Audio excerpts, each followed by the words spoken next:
ஓம் நம சிவாய. 9/2/2026 இன்று திங்கட்கிழமை. கருணையும் சக்தியும் ஒரே உருவில் வெளிப்படும் பரமசிவனின் அருள் நிறைந்த நாள். வாழ்க்கையில் பயம், தடைகள், காரணமே இல்லாத கவலை, இவை அனைத்தும் கர்மபாரத்தின் அறிகுறிகள். இன்று சிவலிங்கத்திற்கு பால் அல்லது நீர் அபிஷேகம் செய்து ஓம் நமசிவாய என்னும் மந்திரத்தை 11 அல்லது 108 முறை ஜபம் செய்யுங்கள். வெள்ளை மலர் அர்ப்பணித்தால் மன அமைதி கிடைக்கும். சிவன் நமக்கு அருள்வது பயமில்லாத வாழ்க்கை, கர்மவினை நாசம், உள்ளார்ந்த அமைதி.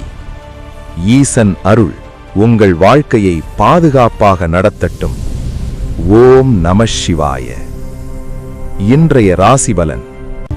மேஷம், சிம்மம், தனுசு ராசி நேயர்கள், சிவலிங்கத்திற்கு அபிஷேகம் செய்யுங்கள். தலைமைத்துவம் மற்றும் தைரியம் அதிகரிக்கும். ரிஷபம், கன்னி, மகரம் ராசி நேயர்கள், வெள்ளை மலர் அர்ப்பணம் செய்யுங்கள். வேலை மற்றும் பண விஷயங்களில் தெளிவு ஏற்படும். மிதுனம், துலாம், கும்பம் ராசி நேயர்கள், பஞ்சாட்சர மந்திர ஜபம் செய்யுங்கள். மனக்குழப்பம் குறையும். கடகம், விருச்சிகம், மீனம் ராசி நேயர்கள், திங்கள் விரதம் அல்லது சந்திர தியானம் செய்யுங்கள். மன அமைதி மற்றும் உறக்கம் மேம்படும். ஓம் நமசிவாய.